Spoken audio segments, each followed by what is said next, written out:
Bir necha soat ichida Donald Trump Xitoy-Venesuela munosabatlarining 10 yilliklarini yaxshiladi.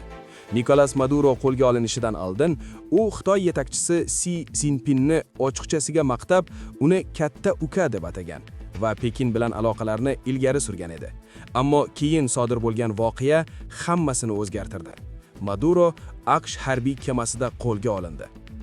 Xitoy AQShning bu harakatini keskin qoralab, uni suverenitetini buzish deb atadi. Pekin Washingtonni o'zini dunyo yetakchisi kabi tutishda aybladi. Lekin buning ortida jiddiy hisob-kitob bor. Xitoy nafaqat Venesueladagi manfaatlarini himoya qilishi, balki Trump bilan murakkab munosabatlarini ham boshqarishi kerak. Pekin uzoq muddatli strategiyani afzal ko'radi va beqarorlikni yoqtirmaydi. Ammo Trumpning ikkinchi prezidentlik muddati Xitoy uchun yangi noaniqliklarni keltirib chiqardi. Venesuela Xitoy uchun muhim hamkor hisoblanadi. Oxirgi 20 yil ichida Pekin mamlakatga 100 milliard dollardan ortiq sarmoya kiritdi. Buning evaziga u neft oldi.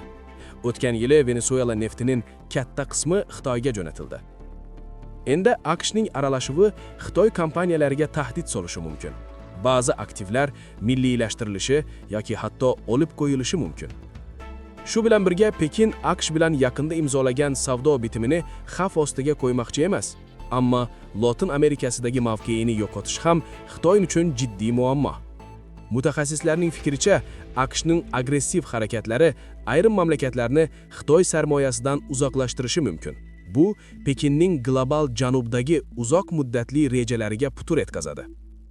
Shu bilan birga Trumpning agressiv va oldindan aytib bo'lmaydigan siyosati Xitoyga o'zini barqaror va ishonchli hamkor sifatida ko'rsatishga ham imkon beradi.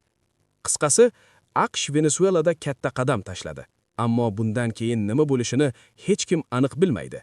Bu katta xavf va Xitoy xavflarni yoqtirmaydi.